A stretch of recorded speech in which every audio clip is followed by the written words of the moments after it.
seated, I guess. Adam, I think I saw you on my flight this morning. You were messed up when I got on the plane. It was a short night.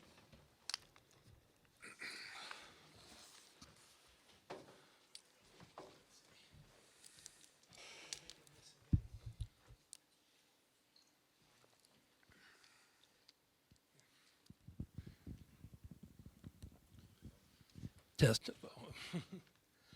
Thanks everybody for coming on extremely short notice, especially on the heels of that Bronco game. So the format today, we'll go right down the line. Excuse me. Starting with Athletic Director Rick George, who will make a couple of quick comments. He will turn it over to Chancellor DiStefano, and then to Interim Head Coach Mike Sanford. Take it away, Rick. Got it. Can you hear this? Does this work? Okay. Good evening, everybody. And as you know, I met with Coach Durrell early this afternoon and informed him that we were making a change in leadership in our football program. Want everybody to know that I have a ton of respect for Coach Durrell and the way he led our football program with integrity. He helped us navigate the challenges of COVID-19 and did so with a lot of class. He made our young men better off the field, both in the classroom and in the community. He led our program to the highest GPA in our history, and his team was involved in a lot of different community activities. Carl's a good man. I have a ton of respect for him, and I wish him nothing best in his future endeavors. However, the on-the-field performance fell well short of our expectations. I know that starts with me. I hired Carl, and it didn't work out the way any of us wanted it to. There's no excuses, and I own my part in where we are today. I have to do what's best for our student athletes, and I felt that a change in leadership was needed at this time. I also made the decision to relieve our defensive coordinator, Chris Wilson, of his duties. Our defensive performance also did not meet our expectations on where we needed to be.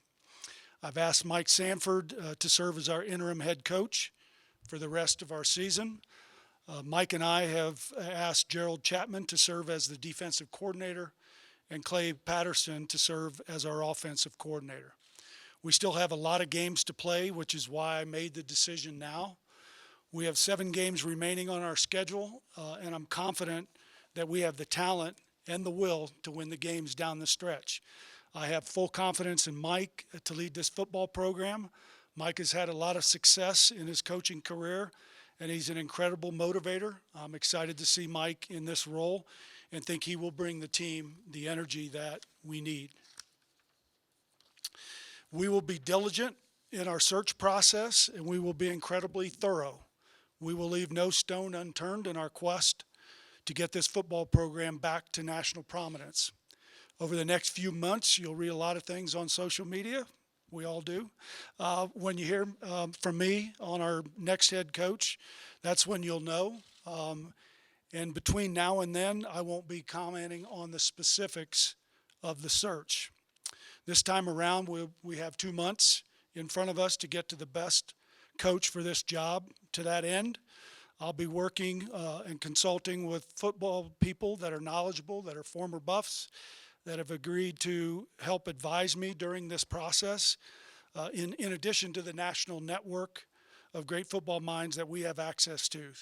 These individuals care deeply about this program, and I'll utilize them throughout this process. We're fully committed to doing what it takes to get our football program back to national prominence. We will always do things with integrity, but we will do what is needed to get a winning football team back on this field. And I know our campus and our system are supportive of that. You will hear from the Chancellor shortly, but I know he supports our football program wholeheartedly. Our President, Todd Solomon, is fully invested in this too, as are our regents. Both Chancellor DiStefano and President Solomon know how a successful athletic department can make this campus better. And I'm incredibly grateful to have their support as well as the regent's support and the team in our athletic department.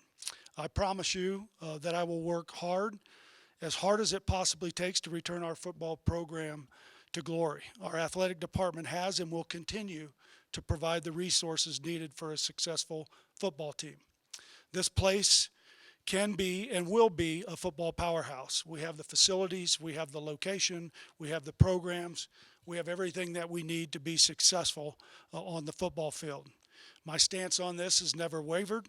I'm more confident than ever in Colorado football. We will find a leader that will get us back to prominence. I'm energized about going out to find that individual. I'm extremely confident that this program will return to national prominence. I've said that a number of times, but I believe that. We haven't had the success that we've needed in the past 15 years. We have not consistently won, and that isn't good enough, and I understand that. The next leader of our football program will be someone who is an incredible motivator, someone who has a passion for winning and molding young men into leaders both on and off the field. Over the past several months, I've heard a lot from many of you in Buff Nation that the current state of our football program is not good enough. I agree. We need to get better, and we will. But I also want to challenge all of you that building this program back to national prominence will take all of us. Not one person will be able to get us back to where we want and need to be. Every fan, supporter, and donor will need to step up, buy tickets, donate, get involved in NIL. We know that the current landscape of college athletics is turbulent, but we have to embrace it. We need to get more people involved in what we're doing, particularly in the NIL space. If you're a small business, a donor, or a group of donors, we want you involved. To close, before I turn it over to Chancellor DiStefano, I want to say this. We still have a lot of games left on our football schedule. Our football student athletes need the support of our fans. And I know our Buffs will rally around this team and this coaching staff. You'll hear shortly from Mike, and he and his staff will provide the energy jolt that this team needs. So I'm hopeful that our nation, Buff Nation, will join me in supporting these student athletes. It has been incredibly challenging on them, and they're working harder than ever to turn this around. So with that, I'll turn it over to Chancellor DiStefano. Thank you, Rick, and good evening to everyone. These decisions are never easy, and I want to echo Rick's appreciation for Carl's dedication to CU Boulder, and especially to our student athletes. Carl is a man of integrity, and I want to thank him for his commitment to our university. I want to stress that Carl's contract buyout will come from the athletics department budget. None of the contract funds will come from tuition money, taxpayer dollars, or the campus general fund. This decision will have no impact on our ability to, for example, hire more faculty, support student services, or invest in research and academic programs. And I'm confident that the final payout number will be less than the $8.7 million. We are at a watershed moment in college athletics. With conference realignment, NIL, the transfer portal, and uncertainty surrounding the NCAA's very existence, the college athletics environment has never been so turbulent. Our role as university administrators is to navigate these turbulent times in order to put CU Boulder on a path for success now and in the years to come.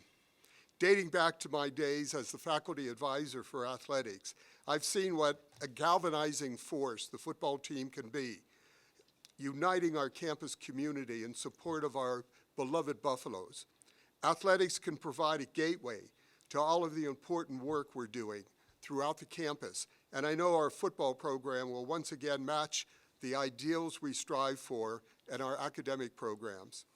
This morning I spoke to President Solomon as well as a number of Board of Regent members. They are united with me in full support of Rick as he searches for a new head coach. The University of Colorado Boulder is a premier destination with great academics, facilities, student-athlete resources, and a proud and passionate fan base. And I'm confident that Rick will find a top candidate that aligns with our values and our mission of success on the field and in the classroom. In the meantime, I look forward to cheering on our football student athletes the rest of the season, And I hope our students, alumni, supporters, and fans will join me in the support of our program, now and in the years to come. And I'll turn it over to Coach. First off, it's been a challenging day, a difficult day for many of us coaches and players in this program. Coach Durrell is the ultimate professional, a man of integrity, a man of incredible wisdom, and I'm very grateful to him for bringing me to a place that we love and we would love to call home. I have a ton of respect for Coach Durrell. Secondly, I just would like to thank Chancellor DiStefano, President Solomon, and Rick George for this opportunity to be able to take a challenging situation and turn it into a tremendous opportunity for us and for this program to continue to forge forward throughout the course of this year. As Rick mentioned, we made the decision to promote Gerald Chapman to be our defensive coordinator. In him, both Rick and I saw a galvanizer of people, an incredible motivator, and somebody who's going to allow our defense to play fast, sound, and simple football and be able to fly around. We're really excited about that opportunity. From an offensive perspective, we've made the decision for Clay Patterson, our tight end coach, pass game coordinator, to go up into the press box and serve as the offensive coordinator, in which I will be very intimately involved with the game planning process and take that as we go and move forward. Today we had the opportunity to meet as a team, and we started out that team meeting with an opportunity to allow guys on the football team and the coaching staff to have their time, to have their space. Change is difficult. Change is inevitable, but change, like I said, is also an opportunity. We believe that this is an opportunity to have 8 games moving forward, and we're looking at it from the perspective of each game that we play is in our mission to get an 8th game. And we believe that the energy that we have to galvanize this football team and bring everybody together is an opportunity for us to go compete for an 8th game.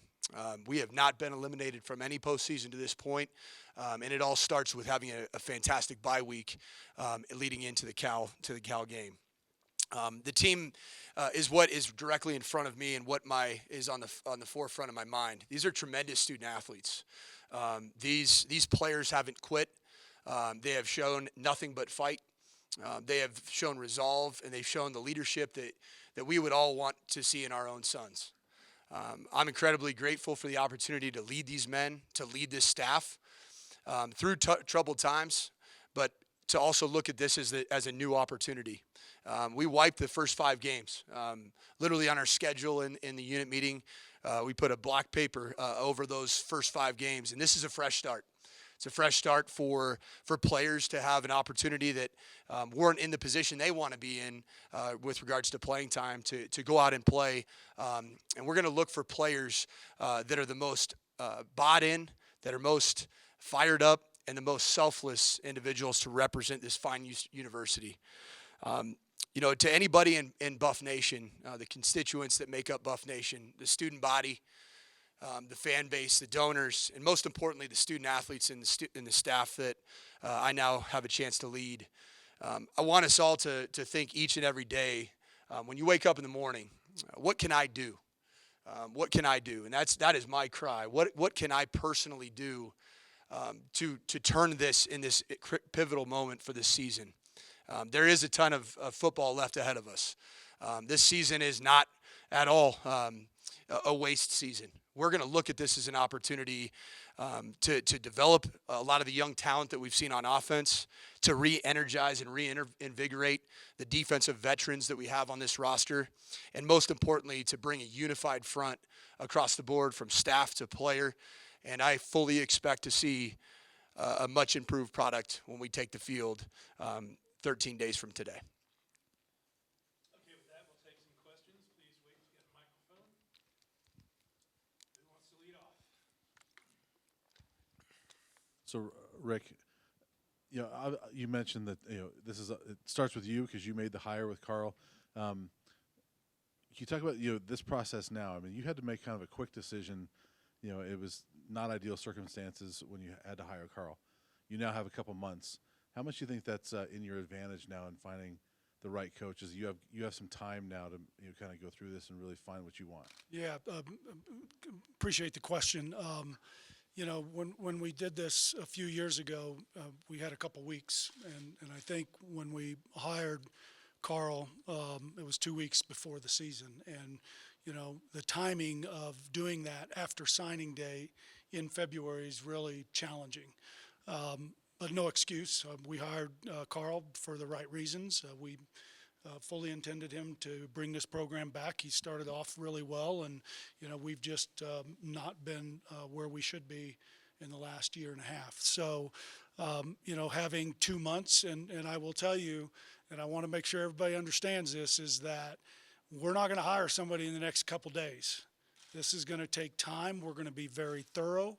We're going to be very intentional about looking at the right group of coaches, and when we make that decision, it's going to be the decision that's in the best interest of Colorado football, and we're confident that we'll have a lot of people that'll be very interested in this job. Hi, my question is for you, Rick. You sent out that statement when the Buffs were 3-0. What changed from then to now, and why did you decide to make this decision today? Say that the 3-0 piece. You sent out that statement when the Buffs were 3-0 on September 18th. 0-3. 0-3, yeah. Yes. So, and then the follow-up of your question was? Why did you decide to make this decision today? I made the decision today because it was the timing for me. Being 0-5 is not where I wanted to be. I didn't see progress from week 3 to week 5.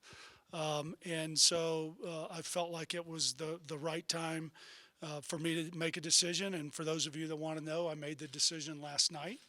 And I consulted with the Chancellor and then flew back today and met with Carl and made the decisions that we made. For the Chancellor and for Rick, former players have kind of stressed on record and off that they felt there's instability in CU football. And again, one of those things that caused that was not by the design of anyone in this room, as we know. What would you say to them when you're dealing with a third hire in 5 years?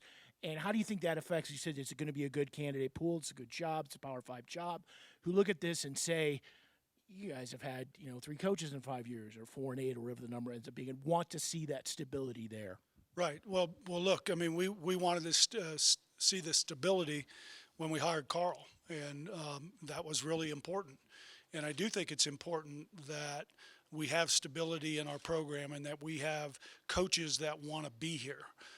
And that's really important to us, that we have the coaches that want to be here, that can energize this program. And we've got to look to the stars. I mean, we've got to look at how do we get this program back to greatness like it was. And we have all of the elements for that. And there's no excuse why we're not there. So this hire is extremely important for us. And again, we're going to take our time and our diligence to find the right person to lead this program. Hi, Coach Sanford. Was curious what you learned from your prior head coaching experience that you'll kind of bring into this interim role the next 2 months, and then also curious, kind of a two-parter here in terms of Coach Patterson and kind of how that dynamic's going to work with him being the OC now. Yeah. So, Adam, I appreciate the question. I think that experience, and I talked to the team today about that particular experience. Is the game of football is a game of ups and downs, the game of learning and growing. And I would say that opportunity that I had, not only to learn from being in this seat and from being in this chair, there's things that I took in my notebook that I was going to certainly do differently. The first and foremost thing that I need to do with this football program today and what lies 6 inches in front of my face is that I need to love these kids. I need to invest in these kids. I need these kids to be galvanized as a unit and understand that we're playing with 7 games in front of us. At times, as coaches, we get, so embedded in the game plan. We get so embedded in, just the stresses of the job that we sometimes lose sight of your most important asset, and that's your student athletes. And so starting tomorrow morning, from the course of 7 a.m. till 5 p.m., I'm going to meet with every single one of our players to see where they're at, to hear them, and for me to tell them how much I care about them and how much I believe in them and how much this place believes in them. And then second question with regards to Coach Patterson, I have a great trust and respect for him. His resume, if you look at it, he hasn't done it the easy way. Division II, NAIA, JC football, but the one thing that was constant with Coach Patterson was his team scored points. It scored a lot of points, averaged in the 40s and 50s. We obviously know that we have a long ways to go, and I own that. I'm going to be very involved in all the decision making that happens offensively. I'm going to still be intimately involved with Owen McCown and our quarterback room's development. I will be in that room. I will be involved in every game planning meeting. But these players need to be tended to, and that's what I believe is the best asset and allocation of my time. Rick, to follow up on Brian's question about having some time now to make this hire, like you said, it's not going to happen in a couple days. I'm just wondering, besides sorting through resumes and looking at folks' backgrounds, might you use this time as an opportunity to, examine other facets of the football program, whether it's NIL ventures, admission standards for transfers? I know there's not a lot you can do about that, but might you look at other matters surrounding the football program to help you find what exactly will be the right fit going forward? Yeah, and look, we do that all the time, Pat, and we've been looking at a lot of those different things, and I know the Chancellor and I meet regularly and talk about some of those things, and there's certain things we can do and there's certain things we can't do. It's like every place has different standards and different minimums and different things that they can do. We've got to take what we do really great, and we got to be great at it. And again, I think we've got some of the best programs for our student athletes of anybody in the country. We've got incredible facilities. We're in a great location. We're in a terrific conference. We need to go win, and we need to get the right people in the right seats, and we need to get the right student athletes here that are going to help us achieve those goals that our fan base and our alumni, our donors, our students deserve. This is for Coach Sanford. What do you see Coach Chapman bringing to the table as far as turning the defense around? I just, based off of where we're at this current point, energy, life, accountability, it was somebody who's built to inspire. I saw that on a daily basis. One thing from having been a head coach and really having been in a lot of different, staffs with a lot of talent, I'm always making notes. I'm always observing, different different strengths and weaknesses of each coach. And I saw a leader of men in Gerald Chapman. And he didn't wake up this morning believing that this was going to be an opportunity for him. But when I sat in on his unit meeting with the defense, I was fired up. I was ready to go play sound, fast, simple defense for Gerald Chapman. So I'm really excited about not only who he is, the man of integrity he is, but the leader of men that he's already portrayed in his short time here. I think he's a star in this profession. I really do. And I have the full confidence in him, and he knows that myself and Rick George have the full confidence in him to really provide a spark for this defense. This is for the Chancellor. You guys have some academic things that make it difficult, for your coaches to compete. Carl Durrell told me in July there's certain transfers he doesn't even look at because he can't get them into school. Your peers can. I've heard that from other coaches at this university as well. They're just limited. And with the transfer portal being so big, how important is it for this school to alter some of those rules somehow so you can get some of those kids in and compete in the transfer portal more so than you are right now? Well, I don't think it's a matter of altering any of the rules and policies. Number one is, I believe that you can have excellent academics and excellent student athletes coming together. They're not mutually exclusive. On the transfer piece, it's just based upon the degrees we offer and the way that, faculty own the curriculum, they own the degrees. So when a student wants to transfer, for example, we don't have physical education here, and we don't have general education, and to be honest, that's not going to change. But what we have to do is go out and recruit those student athletes coming from junior colleges who can play for us and can transfer in the credits. It may take a little bit more work, but I have confidence in our coaches to be able to do that. As a follow-up to that, so with that, are you saying those things won't change, so you'll just have to live with not being able to compete with some of those second, third-year transfers that some of your peers are getting? Right. Go ahead. No, we have brought in transfers. That's worked, and I think we'll continue to bring in transfers. It just is the transfers have to meet, they have to have the transfer credits that will transfer, the credits that will transfer. I mean, look, I've been recruiting since, the 80s.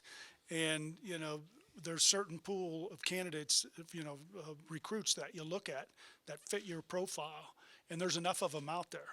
And, we've just got to be intentional on who those are and know, where they fit in, the admissions process. But, we're always going to have somebody that can't get in, but we're also going to have some that do get in. So it's a balance. Rick, you laid out a moment ago very well kind of what this institution has to offer and the profile of what the University of Colorado is. I'm wondering, in your mind, when you go out and you're looking for the next University of Colorado coach, do you have a profile of what that person looks like? No, I don't. Not at this point. As I said before, I want somebody that's high energy, that's a strong motivator, a very good leader, obviously having tremendous knowledge of college football, recruiting, all those different things. But I don't have any specific, this profile has to fit or this candidate doesn't fit it. We're going to look for the very best coach that we can, that are great leaders, great motivators, that'll provide energy for this program. There's a question for Rick and the Chancellor. There are a lot of angry fans that have voiced their displeasure over in recent months on social media and both at the games. What would you say to those fans that don't think CU is invested enough in the program, the football program right now, or prepared enough for this new age of college football given NIL, the transfer portal, and realignment? I would say we're in a really good position, and with where we are at CU. We've got a very good NIL program. Do we need to get better? Yes. But we're participating in everything that we can. So if you think about investments, we were one of 22 schools that adopted the Alston ruling, where student athletes had the ability to earn $5,980 for an academic year. We did it this past semester, and we're doing it for the foreseeable future. So we're providing those opportunities. Full cost of attendance, we participated in. We paid that. All of this is permissible language, but we participated in that. Unlimited meals. The NCAA just changed about 3 weeks ago that now you can provide more meals. So we added a third meal for our student athletes. So we're providing everything legally that we can provide under the NCAA guidelines for our student athletes. Do we need to get better in NIL? Yes, and we are very focused on that and working extremely hard on that. Our programs that we talked about with what we've invested, and you talk about investment, when we talk about the investment that we've made in mental health and our psychological health performance department. 5 years ago we had one practitioner. Now we have 4 full-time practitioners that work in athletics. Nutrition, we've gone from one sports dietitian to 3 or 4. We're providing 3 meals a day. We brought it in-house. What we've invested in leadership and career development, this whole student athlete, Crawford Family Whole Student Athlete Program is significant. So we've made the investments in that. And I think for us, as we move forward, we've got to look at the very best coaches, and then we've got to be able to participate at that rate and that level that we can get the best coaches and pay the staffs that we need to pay to be able to compete at that level. But I would tell you that I think we're in a very good position. As it relates to, our conference, we love our conference. We feel really good. We're bullish about where we are. George is out there and his team negotiating our media rights as we speak. And we feel like that's going to be very good for us. And so everything that we can participate in within the guidelines of the NCAA, in my opinion, we've done it. And again, where our fan base can help, and those people that are screaming and hollering, and I hear them, we read it all. You know what? Get involved with us, invest in us, and buy tickets, come to games, do all those things, because those having resources allows us to do other things. But I will tell you that when some things come to us that the NCAA allows, we have always participated, and we will continue to do that. I think the only thing that I would add is you also have to realize that Colorado is one of 22, 23 states that has a name, image, likeness policy as a state policy that we follow. Other states that don't have a state policy can basically do whatever they want to do within, NCAA guidelines. And what people need to understand is, as a state institution, along with Colorado State, and we need to follow the state policy, and we've been doing that. We've been successful, but I believe we can be more successful in that realm within the state policy. And look, I mean, we've seen out there that there's some deals that they're getting, or there's that really name, image, and likeness that you're seeing some people get. We're not going to do things that are outside what the NCAA bylaws will allow us to do. That's not how we operate. And we know that there's things going on out there that, it's hard to put a finger on it, but, we always read about these big deals, but that's the 1 or 2%. And while that's important, the 98% is really important as well. Mike, you've been here less than a year, and now you find yourself in this position. No, it wasn't expected, but, how are you kind of just reacting to rolling with these punches? It's been a trying beginning to the season. Today being probably one of the more unique days that I've ever come to the office. I had 11 minutes to prepare my team meeting, and the thing that I took away from that is this program just needed, for me in this leadership position, to be my authentic self. To be what I believe that I'm called to do is to serve these student athletes and serve this staff and serve this community in a way that would make Buff Nation proud. And I'm excited for this opportunity. I'm prepared for this opportunity because of my experiences. And most of all, I'm really excited about this group of players, this group of young men that's really hungry. They're really hungry, and it makes coming to work that much more enjoyable each and every day, knowing that they are starving for that first win. And then once you get that first win, they're starving for that second one. And that's what I believe, that we're in a position with the staff that we have in place, putting the correct people in the correct chairs, and then just going. And just not looking back and just looking forward. And that's my entire focus, is on these players and this staff. Rick, you mentioned the change was made because Colorado wasn't living up to expectations when it comes to its football program. What are the expectations for CU football? Our expectation for CU football is to become nationally prominent, that we're discussed on game day in a positive way, in that we compete every time we go out there and play, and we win more than we lose. We consistently go to bowl games. Occasionally we compete for a national championship, conference championships. I have that expectation for all of our sports, not just football. And, but we need to consistently be in bowl games. We consistently need to be discussed nationally about our program in a positive way. Thanks, everybody. Real quickly, we're going to look at having Mike do a press conference on Tuesday. First practice is Tuesday morning. Yes, sir.